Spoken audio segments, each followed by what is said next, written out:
नमस्कार, आप देख रहे हैं स्वराज एक्सप्रेस में हूं आपके साथ बुशरा। और सबसे पहले खबर की बात करेंगे, जहां प्रधानमंत्री नरेंद्र मोदी आज मध्य प्रदेश के जबलपुर दौरे पर आ रहे हैं। यहां पीएम मोदी सदर स्थित गौरीसन ग्राउंड में जनसभा को संबोधित करने के साथ ही 12,600 करोड़ रुपए की सड़क, रेल, गैस पाइपलाइन, आवास और स्वच्छ पेयजल की विभिन्न परियोजनाओं का लोकार्पण और शिलान्यास करेंगे।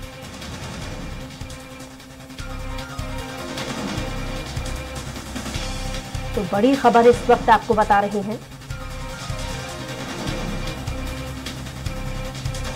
एमपी दौरे पर आएंगे प्रधानमंत्री नरेंद्र मोदी। जबलपुर आज वो पहुंचेंगे, गैरिसन ग्राउंड में जनसभा को संबोधित करेंगे, करोड़ों की सौगात देंगे। 12,600 करोड़ रुपए की सौगात आज प्रधानमंत्री मंच के माध्यम से देने वाले हैं। सड़क, rail, gas pipeline, Awas Yojana की सौगात वो देंगे।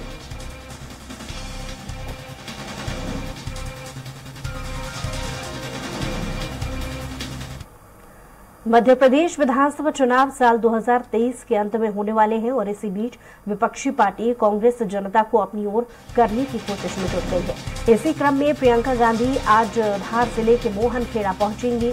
यहां कार्यकर्ताओं में जोश भरने राजगढ़ के मेला मैदान में प्रियंका गांधी सभा लेंगी। अपने तय कार्यक्रम के अनुसार कांग्रेस महासचिव प्रियंका गांधी मोहनखेड़ा पहुंचेंगी, जहां मोहनखेड़ा तीर्थ के दर्शन करेंगी और टंटिया मामा की मूर्ति का अनावरण करेंगी। इसके बाद प्रियंका गांधी जनसभा को संबोधित करेंगी।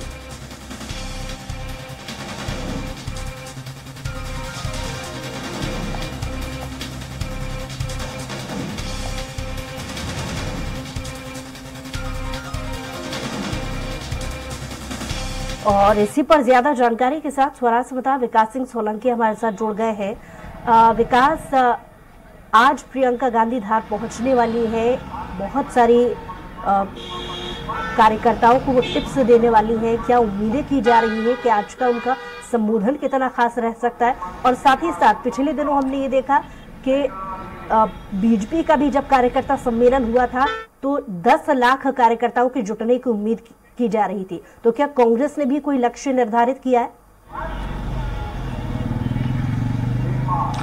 देखिए बुशरा, अगर बात की जाए तो कांग्रेस के लिए जो धार या राजगढ़ का जो बेल्ट है, पारंपरिक बेल्ट रहा है। अगर प्रियंका गांधी के दौरे की अगर बात करूं तो मैं मोहनखेड़ा की सुरक्षा को लेकर तमाम इंतजाम आपको यहां पर दिखा देता हूं। तमाम कार्यकर्ता जो है यहां पर पहुंच चुके हैं और जैसा कि यहां पर बात की जाए तो पहला नहीं है कि गांधी परिवार से कोई व्यक्ति आ रहा है। इंदिरा गांधी, राहुल गांधी सहित जो है यहाँ मोहनखेड़ा के अंदर जो दर्शन करने के लिए जो है प्रियंका गांधी भी आज यहाँ पर पहुंचेंगे। और हमारे साथ यहाँ पर कांग्रेस के वरिष्ठ नेता जो है ओझा जी मौजूद है। मैम, किस तरह का दौरा रहने वाला है और एक पारंपरिक सीट जो है कहा जाता है, ये जो पूरा बेल्ट है, किस तरह आज जनसभा को संबोधित करेगी और कह सकते हैं कि आज से जो है चुनाव का शंखनाद जो है कांग्रेस का होने वाला है मध्य प्रदेश में? देखिए, प्रियंका जी आ रही हैं मोहनखेड़ा और सभा लेंगी। सभी लोग बहुत ही उत्साहित हैं क्योंकि ट्राइबल बेल्ट का प्रियंका जी का ये पहला दौरा है। और जहां तक कि हम आदिवासी सीटों की बात करें, आदिवासी लोगों की बात करें, तो उनके अधिकारों के लिए लड़ने के लिए हमेशा कांग्रेस आगे रही है। उनको अधिकार, चाहे जल का हो, जमीन का हो, तमाम अधिकार, आदिवासियों की लड़ाई कांग्रेस ने लड़ी है। और आदिवासियों का भी एक विशेष प्रेम गांधी परिवार और कांग्रेस के साथ रहा है। इंदिरा जी को आज तक आदिवासी क्षेत्र में माता के रूप में पूजते हैं लोग, और प्रियंका जी उनकी पोती हैं, आ रही हैं, तो बहुत उत्साह है लोगों में। बात की जाए पिछले चुनाव की, बात करते हैं 2018 की, जब प्रदेश में कमलनाथ सरकार बनी थी तो कहीं ना कहीं 7 विधान जो सीटें हैं यहाँ पर 6 सीटें जो है कांग्रेस की झोली में आई थी। तो क्या लगता है किस तरह का माहौल है, कार्यकर्ताओं में कितना उत्साह है? देखिए, पिछली बार 6 आई थी, इस बार 7 आएंगी, इस बात का आपको विश्वास दिलाती हूँ मैं। और जैसा मैंने कहा कि आदिवासियों को कांग्रेस पे विश्वास है क्योंकि कांग्रेस हमेशा आदिवासी हित में काम करती आई है। आदिवासियों को हर तरह से सशक्त करने के लिए, उनके अधिकारों को उनको दिलाने में कांग्रेस आगे रही है। और कांग्रेस ने आदिवासियों को हमेशा अपना परिवार माना है और उनके अधिकार को समझा है कि वो ही मूल निवासी हैं और उनका अधिकार जमीन पे हो, जल पे हो, जंगल पे हो, सबसे ज्यादा है। तो उनके अधिकारों की लड़ाई कांग्रेस ने लड़ी है। और वहाँ भाजपा की अगर हम बात करें तो भाजपा ने हमेशा आदिवासियों को वनवासी कहा है और उनके अधिकारी को छीनने की बात करी है, उनकी जमीन पे कब्जे की बात करी, उनकी जंगल पे कब्जे की बात करी है।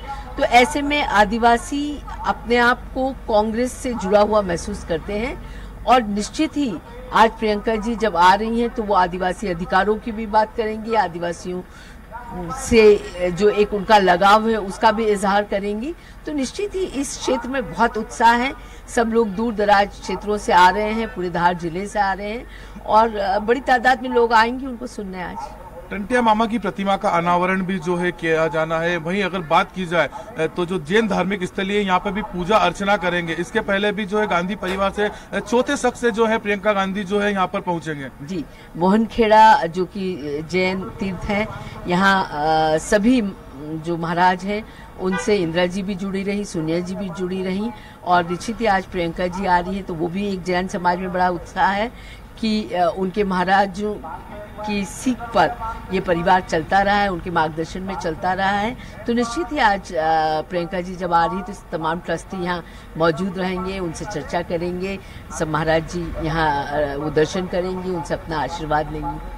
बीजेपी अपनी जो उम्मीदवार है 2 लिस्ट जारी कर चुकी है और दूसरी लिस्ट जो है चौंकाने वाले ये कई दिग्गज नेता जो है खड़े किए हैं, वो लगातार उनके द्वारा बयानबाजी भी की जा रही है। अगर बात की जाए इंदौर जिले की तो इंदौर जिले में कैलाश विजयवर्गीय लगातार बयान दे रहे हैं। कल ही उन्होंने बयान दिया कि सिर्फ विधायक बनने के लिए मैं चुनाव मैदान में नहीं हूँ, कुछ इशारा भी किया है। किस तरह से देखते हैं इसको?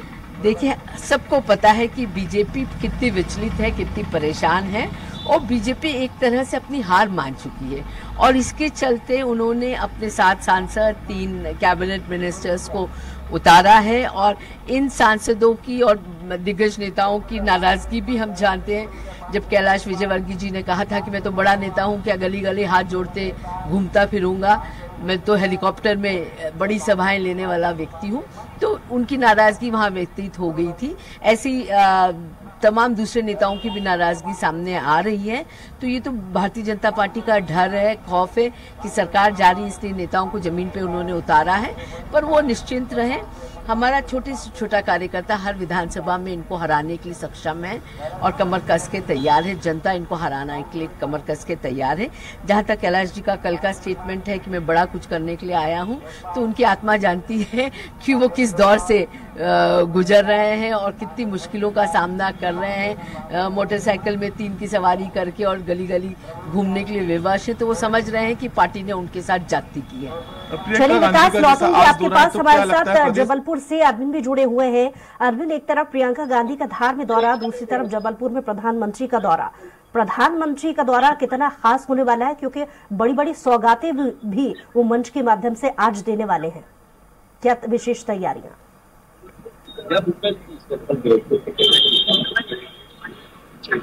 सभा यहाँ पर होने वाली है प्रधानमंत्री नरेंद्र मोदी की।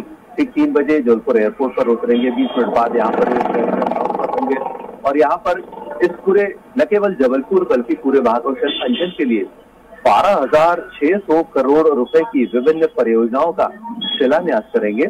वीरांगना रानी दुर्गावती का आज 500वीं जयंती है, तो इस मौके पर उनका स्मारक और उद्यान उनके नाम पर बनाया जाएगा। 100 करोड़ रुपए की लागत से उसका भी शिलान्यास किया जाएगा।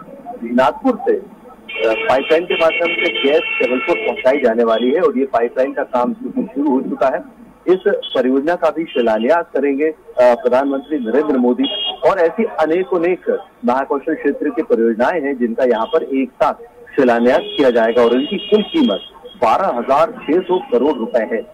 दरअसल प्रधानमंत्री नरेंद्र मोदी का जबलपुर आना और इस तरह से इतनी बड़ी परियोजनाओं का शिलान्यास करने का सीधा मकसद सिर्फ इतना है क्योंकि उनका जो लक्ष्य है, यानी भारतीय जनता पार्टी की केंद्रीय कार्य समिति का जो लक्ष्य है, वो आगामी मध्य प्रदेश का विधानसभा चुनाव तो है, लेकिन साथ में लोकसभा का जो 2024 का चुनाव है उसकी आधारशिला भी एक तरह से आज की इस जनसभा के माध्यम से रखी जा रही है। क्योंकि हम देख रहे थे कि पिछले 2018 में जब विधानसभा का जो चुनाव हुआ था उसमें महाकौशल क्षेत्र से जो 80 सीटें हैं लोक विधानसभा की, उसमें से कम 24 सीटों पर बीजेपी को नुकसान उठाना पड़ा था।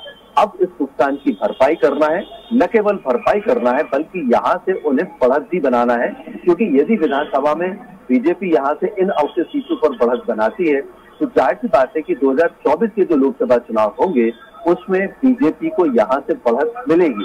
हालांकि बीजेपी ने लोकसभा में यहाँ पर ज्यादा नुकसान नहीं उठाया था, लेकिन अभी स्थिति का यदि हम आकलन करें तो यहाँ पर यह माना जा सकता है कि न केवल विधानसभा चुनाव बल्कि लोकसभा चुनाव में भी बीजेपी की स्थिति पूरे महाकौशल अंचल में अच्छी नहीं है। इसलिए प्रधानमंत्री नरेंद्र मोदी का ये जो जबलपुर दौरा है, दरअसल ये महाकौशल का दौरा माना जा रहा है और इसके लिए बृहद स्तर पर तैयारियां हैं। 13 जिलों से लोग बुलाए गए हैं। यहाँ पर लगभग 1 लाख से ज्यादा लोगों के जमा होने की उम्मीदें हैं और लगभग इस पूरे महाकौशल क्षेत्र के जितने भी बीजेपी के सांसद हैं, जितने भी विधायक हैं और क्षेत्र जितने भी मंत्री आते हैं, वे सब आज यहाँ पर होंगे और अपनी अपनी बात रखेंगे। प्रधानमंत्री नरेंद्र मोदी का स्वागत करेंगे। कुल मिलाकर ये जो स्ट्रैटेजी है, ये स्ट्रैटेजी लोकसभा 2024 के चुनाव को ध्यान में रखकर तैयार की गई है। बुशा जी, चलिए अरविंद, बहुत शुक्रिया तमाम जानकारी के लिए। विकास, आपका भी बहुत शुक्रिया तमाम जानकारी के लिए। और यहाँ रुक रहे हैं एक छोटे से ब्रेक के लिए।